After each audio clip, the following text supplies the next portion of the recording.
बिस्मिल्लाहिर्रहमानिर्रहीम। आज हमारा तीसरा लेक्चर है और तीसरे लेक्चर में हम इसका बटन लेसन का दूसरा पेज स्टार्ट करेंगे पहली लाइन से।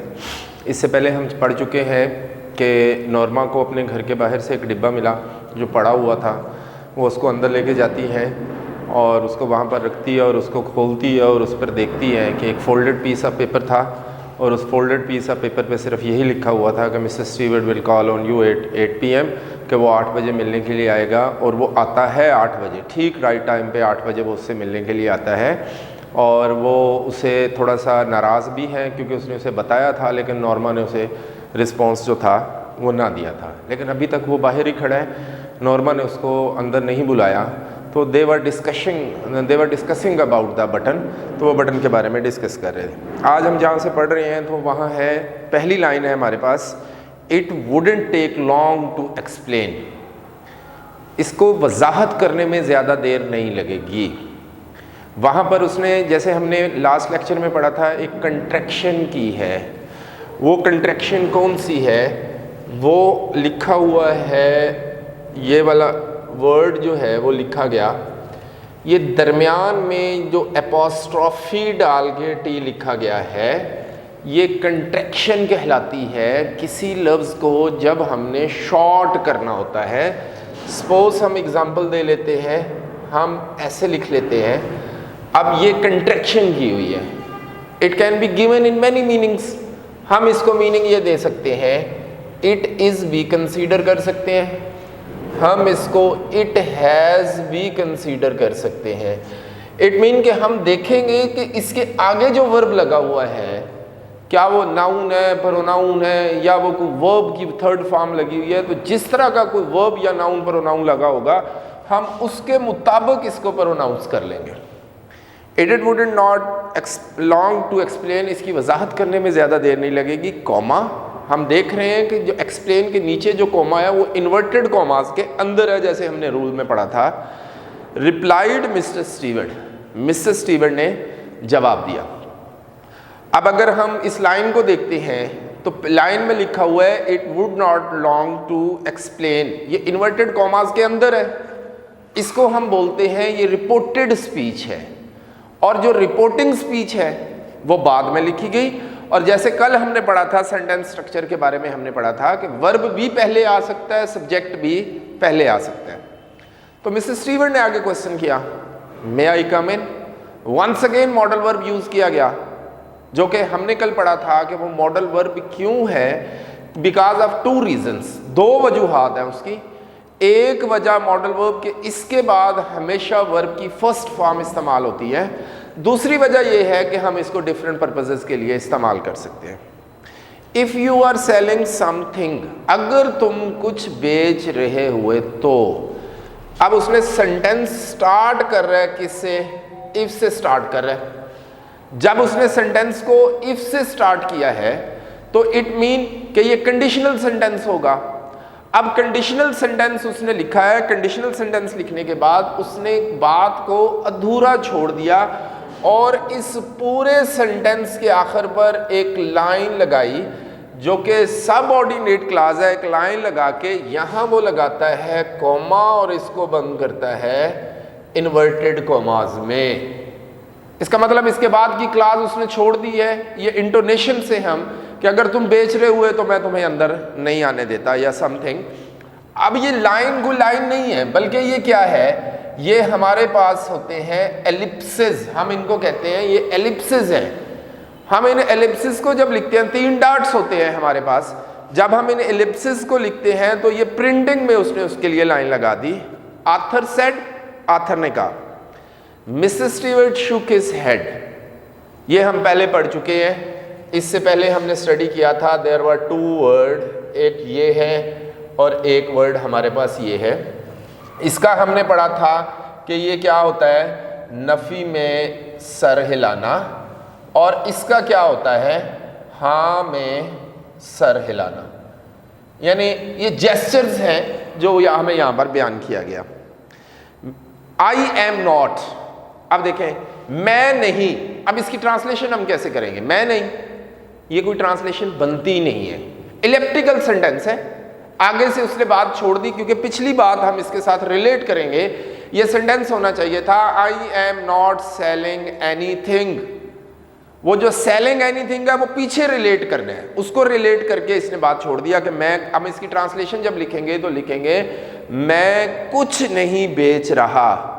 Arthur looked at Norma, Arthur ने नॉर्मा की तरफ देखा, इन्वर्टेड कॉमा स्टार्ट, पहला alphabet capital, up to you, तुम्हारी मर्जी, शी सेड, उसने कहा। ही हेजिटेटेड, वो हिचकिचाया। हेजिटेट को हम अंडरलाइन करेंगे फॉर द सिनोनिम कि वो हिचकिचाया। वेल वाई नॉट, क्यों नहीं, ही सेड, उसने कहा। They went into the living room, वो कमरे में चले गए। And Mrs Stewart sat in Norma's chair, और मिसेस स्टीवर्ट नॉर्मा की कुर्सी पर बैठ गया। कल हमने इसी रूल के मुताबिक पढ़ा था ऑन द काउच। मैंने आपको बताया था काउच को मैंने डिफाइन किया था कि सोफे की तरह एक लंबा होगा जिसके ऊपर हम कंफर्टेबली बैठ सकते हैं। ये सिंगल पर्सन के लिए नहीं, दो से ज्यादा लोगों के लिए होता है। इसके आर्म्स नहीं होंगे। चूंकि इसके आर्म्स नहीं थे तो ये सरफेस बनी, और सरफेस के लिए हमने क्या इस्तेमाल किया था, ऑन यूज कर लिया था। अब हम ये देख रहे हैं उसने लिखा है नॉर्माज चेयर, और इससे पहले उसने लिख दिया है इन। अब यहां वो ऑन लिखता है, यहां वो इन लिखता है। अब हमें यहां समझने की ये बात है कि चूंकि ये इन प्रेपोजिशन दी है तो वो बैठा किस पे है, कुर्सी पर। इट मीन कि इस कुर्सी के दोनों आर्म्स थे और उनके दरमियान एक वैक्यूम बन गया और वो इस वैक्यूम में बैठ गया। एक ये तो हमारा हो गया ग्रामेटिकल स्ट्रक्चर। क्या किसी घर के अंदर कोई चीज बांटी हुई होती है कि ये मेरी कुर्सी है, वो उसकी कुर्सी है, या वो उसकी, नहीं, ऐसा कुछ नहीं है।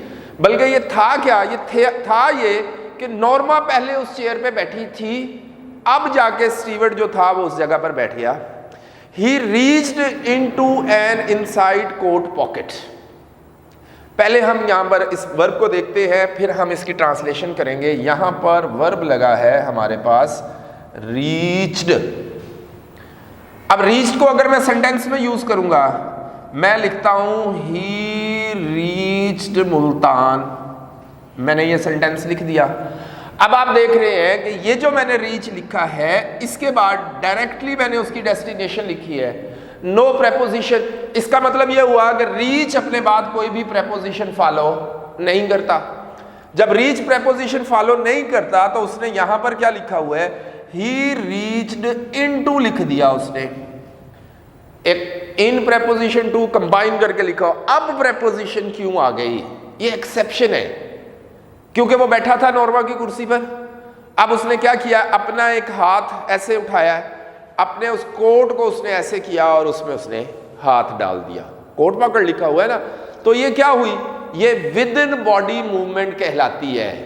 जब हम अपने पाँव पे स्टिल खड़े हैं, हम कोई भी चीज जो है वो अपनी जगह नहीं छोड़ रही ऐसे, जब वो जगह नहीं छोड़ रही, विद इन बॉडी मूवमेंट कर रही है, तब हम क्या करेंगे, रीच के बाद प्रेपोजिशन हम लगा सकते हैं। वो जरूरी नहीं इनटू लगे, वो कुछ और भी, डाउन भी लग सकता है, अप भी लग सकता है। तो अब हम इसकी ट्रांसलेशन करेंगे कि उसने अपनी कोट की जेब में हाथ डाला। Reach in coat pocket, coat की जेब में पहुंचा नहीं बल्कि कोट की जेब में हाथ डाला। And withdrew a small sealed envelope, और इसने एक छोटा सा तय किया गया लिफाफा निकाला। Inside here is the key to the bell unit dome. अब ये जो हमने अभी लाइन पढ़ी है इसको हम अंडरलाइन करेंगे फॉर एमसीक्यूज कि व्हाट वाज इन इट। तो हम कहेंगे इसके अंदर उस बेल यूनिट गुंबद की एक चाबी है। ही सेड, उसने कहा, he set the envelope on the chair side table। Chair के पास पड़े हुए मेज के ऊपर उसने लिफाफे को रख दिया। The bell is connected to our office। ये बेल हमारे ऑफिस से जुड़ी हुई है। What is it for? आप देख रहे हैं what के बाद फिर अपॉस्ट्रोफी डाल के s दी, तो मैंने इसको प्रोनाउंस किया है is के तौर पर कि ये किस चीज के लिए है। आथर ने कहा if you push the button, अगर तुम बटन दबाते हो, mister Stewart told him, mister Stewart ने उसे बताया, समवन इन द वर्ल्ड, दुनिया के अंदर कोई शख्स, समवन यू डोंट नो, जिसको तुम नहीं जानते, विल डाई, वो मर जाएगा। अब इसमें दो तीन चीजें हमारे पास हैं। हमारा सेंटेंस लिखा हुआ है, इफ यू पुश बटन। अब जब उसने ये लिखा, इसके लिखने के बाद उसने यहां पर डाला है कॉमा और इसको किया इन्वर्टेड कॉमास में क्लोज। इसका मतलब ये हुआ कि यहां हमारे पास जो टेंस इस्तेमाल किया गया है वो कौन सा किया गया है, वो प्रेजेंट इंडेफिनिट टेंस इस्तेमाल किया गया। वर्ब की पहली फॉर्म जो है वो यहां पर लगाई गई इफ के साथ, तो हम प्रेजेंट इंडेफिनिट की फर्स्ट फॉर्म फर्स्ट कंडीशनल में इस्तेमाल करते हैं। इसको कॉमास में बंद करने के बाद उसने लिखा यहां पर मिस्टर स्टीवर्ट टोल्ड हिम। अब जब उसने ये लिखा फिर यहां पर कॉमा डाल दिया। इसका मतलब यह हुआ कि ये हमारे पास रिपोर्टेड स्पीच थी, ये हमारे पास रिपोर्टिंग स्पीच है, और फिर वंस अगेन उसने आगे इसी रिपोर्टिंग स्पीच को स्टार्ट किया किस तरह, इन्वर्टेड कॉमास लगा के।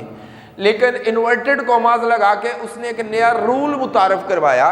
यहां लिखा हुआ है समवेयर। अब ये जो समवेयर लिखा हुआ है, आप देख रहे हैं कि मैंने एस छोटा लिखा हुआ है, बुक वाले ने भी छोटा लिखा हुआ है, जबकि हमने एक रूल पढ़ा था कि जब आप इन्वर्टेड कॉमा स्टार्ट करेंगे तो पहला अल्फाबेट आपका कैपिटल होगा। यहां तो कैपिटल था नहीं, यहां तो स्मॉल लिखा हुआ है। क्या यहां पर रूल वायलेट हो गया? नहीं, यहां रूल वायलेट नहीं हुआ, रूल टूटा नहीं है, बल्कि उसने अकॉर्डिंग टू द टर्म किया। वो टर्म कौन सी थी कि ये वाली उसके पास थी रिपोर्टिंग स्पीच। ये रिपोर्टिंग स्पीच या तो सेंटेंस के शुरू में आनी थी, ये रिपोर्टिंग स्पीच या सेंटेंस के आखिर पर आनी थी। ना उसने रिपोर्टिंग स्पीच को सेंटेंस के शुरू में लिखा ना आखिर पर लिखा, उसने इसको घुसेड़ा दरमियान में। जब उसने इसको दरमियान में घुसेड़ा तो उसे ये करना पड़ा। अब ये दरमियान में आई है, अगर हम इसको यहां से हटा देते हैं, मैं इसको यहां से अरेज कर देता हूं, मैंने इसको हटा दिया। जब मैंने इसको यहां से हटाया तो फिर मुझे ये इन्वर्टेड कॉमास क्लोज करने की जरूरत नहीं है। जब मुझे इन्वर्टेड कॉमास क्लोज करने की जरूरत नहीं है तो फिर मुझे इन्वर्टेड कॉमास स्टार्ट करने की भी जरूरत नहीं है। तो फिर क्या होगा, एस छोटा ही होगा क्योंकि ये कॉमे के बाद ये आ जाएगा सारे का सारा। तो लिहाजा जब हम कहते हैं कि इसी तरह रिपोर्टिंग स्पीच के दरमियान आप कोई रिपोर्टेड स्पीच के दरमियान आप कोई रिपोर्टिंग स्पीच पुट करेंगे तो फिर हम उसका पहला अल्फाबेट कैपिटल नहीं करेंगे बल्कि हम उसको छोटा ही रखेंगे। और फिर जब उसने ये सेंटेंस लिखा, सेंटेंस लिखने के बाद उसने इसको एंड किया किस पे, विल डाई। इसका मतलब है कि उसने फर्स्ट कंडीशनल सेंटेंस की डेफिनेशन पूरी कर दी। यहां पर फ्यूचर इंडेफिनेट, यहां पर प्रेजेंट इंडेफिनेट, तो ये सेंटेंस हमारे पास कौन सा है, फर्स्ट कंडीशनल है। इन रिटर्न, जिसके बदले में, for which you will receive a payment of $50,000, आपको $50,000 का रकम मिलेगी। अब हम इसको MCQs के लिए अंडरलाइन करेंगे कि उसे कितने पैसे मिलेंगे। Norma stared at the small man, stared को अंडरलाइन करेंगे सिनोनिम के लिए, mean Ghurna. He was smiling, वो मुस्कुरा रहा था। क्यों मुस्कुरा रहा था? क्योंकि इकोनॉमी की बात थी। जब उसने इकोनॉमी की बात की है तो इकोनॉमी की बात करते हुए he observed both faces of husband and wife. तो उन दोनों के चेहरों में सबसे पहला जो चेहरे की हालत बिगड़ती है वो नॉर्मा की बिगड़ती है। इसका मतलब है कि वो उसका विक्टिम होने जा रही है, इकोनॉमी उसकी कमजोरी है, इसीलिए वो थोड़ा सा मुस्कुराया। What are you talking about, तुम क्या बात कर रहे हो? आर्थर आस्क्ड हिम, आर्थर ने उसे पूछा। Mister Stewart looked surprised. अब हम इस सेंटेंस को देखते हैं। मिस्टर स्टीवर्ट हैरान हुआ, मिस्टर स्टीवर्ट परेशान हुआ। सरप्राइज का मीनिंग हम हैरानगी में करते हैं, लेकिन हम इस सेंटेंस को लिखते हैं तो इस सेंटेंस में हमारे पास है मिस्टर स्टीवर्ट लुक्ड सरप्राइज्ड। आप देखें, जब हम इसको यहां से देखेंगे तो सरप्राइज क्या है? सरप्राइज हमारे पास है एक वर्ब। जब ये वर्ब है तो वर्ब की कौन सी फॉर्म लगी हुई है? थर्ड। जब ये थर्ड फॉर्म लगी हुई है तो क्या एज एन वर्ब इस्तेमाल किया गया? नहीं, एज एन वर्ब इस्तेमाल नहीं किया गया, ये तो एज एन एडजेक्टिव इस्तेमाल किया गया, जिसको हम बोलते हैं पास्ट पार्टिसिपल इस्तेमाल करते हैं। मैं आपके सामने एग्जांपल लिखता हूं, ही एट बर्न्ट टोस्ट। इसको समझने के लिए हम ये एग्जांपल यहां पे पुट कर रहे हैं कि इसका ग्रामेटिकल स्ट्रक्चर क्या है। जब हम यहां पर फुल स्टॉप दे रहे हैं तो हमारे पास एक टोस्ट लिखा हुआ है, ये क्या है? नाउन है। और हमारे पास एक और रूल है कि नाउन से पहले आप कोई वर्ड लिखते हैं, अगर वो वर्ड वर्ब नहीं है, मेन वर्ब नहीं है, हेल्पिंग वर्ब नहीं है, इसके अलावा कुछ भी होगा वो एडजेक्टिव होगा। जब हमने इसको देखा तो बर्न क्या था? एक वर्ब था। वर्ब की कौन सी फॉर्म है? Third form. लिखा हुआ कहां पर है? नाउन से पहले। इसका मेन वर्ब तो ये है, तो ये किसके मीनिंग में इजाफा कर रहा है? टोस्ट के मीनिंग में इजाफा कर रहा है। तो इसका मतलब ये हुआ कि ये पास्ट पार्टिसिपल हो गया, past participle used as an adjective हो गया। अब ये कहां लिखा हुआ है वर्ब से पहले? हम इसको बोलते हैं एट्रीब्यूटिव, यानी हम इसको ऐसा कोई सा भी एडजेक्टिव किसी हालत में होगा, अगर वो नाउन से पहले लिखा हुआ होगा और वो एडजेक्टिव के तौर पर काम कर रहा होगा तो वो एट्रीब्यूटिव होगा। क्या इसके अलावा कोई और एडजेक्टिव की टाइप होती है? हाँ जी, हम लिख सकते हैं टोस्ट इज बर्न्ट। अब देखें, टोस्ट इज बर्न्ट, तो ये बर्न्ट क्या है? ये टोस्ट के मीनिंग में दे रहा है। यहां नाउन से पहले था, यहां नाउन के बाद आ गया, लेकिन वजाहत इसकी दे रहा है। इसका मतलब ये हुआ कि ये भी मेरे पास क्या हो गया? पास्ट पार्टिसिपल हो गया। अब ये पास्ट पार्टिसिपल जो एज एन एडजेक्टिव इस्तेमाल किया गया है, इट मीन कि ये तो अकेला लिखा हुआ है। इस किस्म के एडजेक्टिव को हम कहते हैं प्रीडक्टिव, जो हमेशा नाउन के बाद इस्तेमाल किया जाता है। अब जरा इसको देखें, ये क्या है? इज, ये वर्ब है। कौन सा वर्ब है? ये लिंकिंग वर्ब है। इसका मतलब कि इसको ये किसके साथ जोड़ रहे हैं? इसके साथ जोड़ रहे हैं। अब हम देखते हैं वो जो लिखा हुआ तो ये पास्ट पार्टिसिपल हो गया, लेकिन यहां तो लिंकिंग वर्ब है नहीं, यहां तो मेन वर्ब है। नहीं, ये मेन वर्ब नहीं है। हम इसको as an main verb use कर सकते हैं, लेकिन ये मेन वर्ब नहीं है। यहां पर मेन वर्ब नहीं है। लुक हमारे पास वर्ड होता है, थिंक हमारे पास लफ्ज होता है, सीम हमारे पास लफ्ज होता है। ये कुछ वर्ड्स हैं जिनको हम लिंकिंग वर्ब के तौर पर यूज करते हैं। अब हमें कैसे पता चलेगा कि लुक जो है, थिंक जो है, फील जो है, ये लिंकिंग वर्ब है या नहीं है? हम इसी सेंटेंस में is, am, are, was, were put कर देंगे। अगर तो हमें पता नहीं चल रहा कि जो वर्ब यूज है वो लिंकिंग वर्ब है या वो मेन वर्ब के तौर पर इस्तेमाल हुआ है, तो उस वर्ब को हटाओ, अकॉर्डिंग टू द टेंस वहां पर इज, एम, आर, वाज, वर लगा के देख लो। अगर सेंटेंस के स्ट्रक्चर पे कोई असर नहीं पड़ता, सेंटेंस के मीनिंग पे कोई असर नहीं पड़ता, तो फिर वो लिंकिंग वर्ब होगा। हम इसको लिख के देख लेते हैं। हमने लिखा मिस्टर स्टीवर्ड वाज सरप्राइज। अब आप इसकी हालत देख लो, सेम जैसे एस, यहां इज लगा हुआ है, यहां पास्ट का वाज लगा हुआ है, यहां वर्ब की थर्ड फॉर्म लगी हुई है, यहां वर्ब की थर्ड फॉर्म लगी हुई है। तो इसका मतलब यह हुआ कि ये क्या है? लिंकिंग वर्ब है। ना तो फिक्रे के स्ट्रक्चर पर कोई असर पड़ा, ना सेंटेंस के मायने पर कोई फर्क पड़ा, सेम मायने उसने दिया, तो यहां पर इसको कैसे इस्तेमाल कर लिया गया? एज एन लिंकिंग वर्ब के तौर पर इसको यूज कर लिया गया। हाँ जी, आगे चलते हैं। इसकी और बहुत सारी एग्जाम्पल्स जो हैं वो हमारे सामने आएंगी। But I have just explain he said. I have को देख लो, आई लिखा, ऊपर एपोस्ट्रोफी डाली, एच ए को यहां से कंट्रैक्ट कर दिया, V E. I have explained he said, लेकिन मुझे अभी इसकी वजाहत करनी है। उसने कहा, is this practical joke? Asked author. इस पूरी लाइन को हम उसको लिखेंगे एज एन एमसीक्यूज के तौर पर कि ये क्या था, सीरियस बात थी, फैक्ट थी, व्हाट वाज। तो उसको प्रैक्टिकल जोक, क्या ये कोई अमली मजाक है? कहता है नॉट एट ऑल, बिल्कुल भी नहीं। The offer is completely genuine, ये पेशकश मुकम्मल तौर पर हकीकी है। जेन्युइन को अंडरलाइन करेंगे, हकीकी सिनोनिम के तौर पर। You are not making sense, अब मेक लगाया हुआ, बनाना तो हम इसका मीनिंग नहीं करेंगे।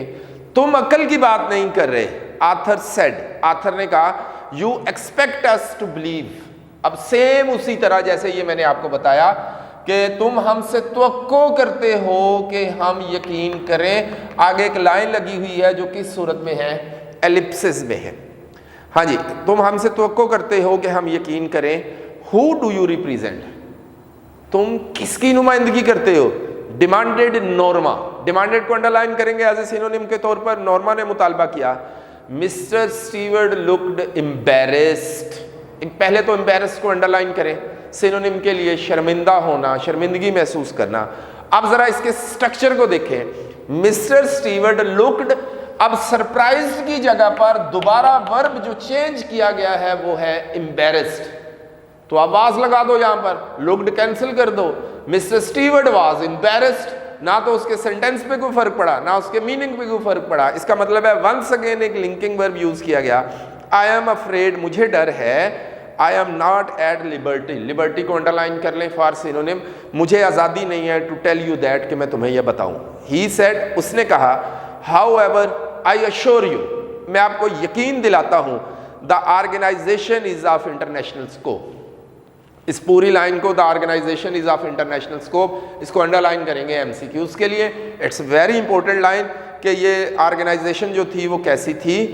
I think you had better leave. अब यहां पर एक और आया, you had better.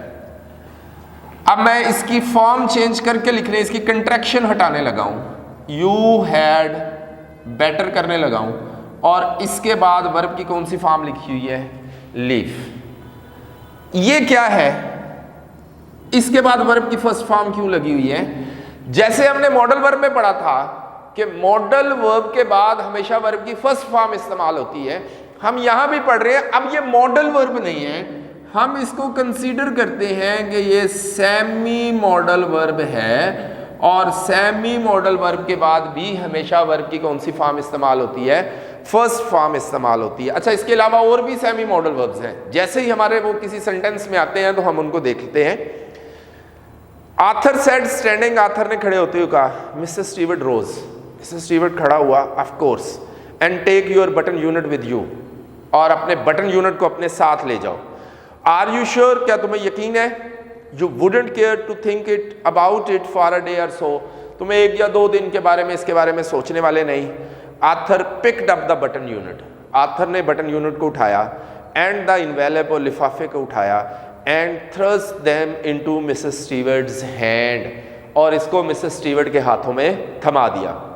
He walked into the hall, वो चल के हॉल में गया, and pulled open the door, और उसने खींचकर दरवाजा खोला। आई शैल लीव माई कार्ड, मैं अपना कार्ड छोड़ दूंगा। Said Mrs Stewart, Mrs Stewart ने कहा। ही placed it on the table by the door, उसने दरवाजे के साथ पड़े हुए मेज पर इसको रख दिया। When he was gone, जब वो जा चुका था। When he was gone, एक और एग्जाम्पल, यहां पर भी वर्ब की थर्ड फॉर्म है, ये भी क्या है, पास्ट पार्टिसिपल है। ये पास्ट पार्टिसिपल है, ये कोई पैसिव वॉइस का सेंटेंस नहीं है कि वाज के बाद वर्ब की थर्ड फॉर्म लगी हुई है। ये भी पास्ट पार्टिसिपल उसके जाने की हालत है कि जब वो जा चुका था। हाँ जी, Arthur tore it in half, Arthur ने इसको 2 टुकड़ों में फाड़ा, and toss the pieces onto the table, और उसने इसे उसके ऊपर उछाल दिया, मेज के ऊपर इसको उछाल दिया। Norma was still sitting on the sofa. अब देखें, सोफा या ऑन, इसका मतलब है उसके आर्म्स नहीं है, नॉर्मा अभी तक सोफे पर बैठी हुई थी। What do you think it was, तुम क्या सोचते हो ये क्या था? शी आस्क्ड, उसने पूछा। I don't care to know, मैं जानने के अभी बारे में सोचता नहीं। ही आंसर्ड, उसने जवाब दिया। She tried to smile but couldn't, उसने मुस्कुराने की कोशिश की लेकिन हंस ना सकी। Are not you curious at all, curious को अंडरलाइन करेंगे फॉर सिनोनिम, तजस्सुस करना, क्या तुम बिल्कुल भी इसके बारे में तजस्सुस नहीं रखते? No. He shook his head, shook नफी में सर हिलाना, उसने अपना सर नफी में हिलाया। After Arthur had return to his book, जब आर्थर वापस अपनी किताब पढ़ने के लिए वापस गया। Norma went back to kitchen, Norma वापस किचन में चली गई। And finished washing the dishes.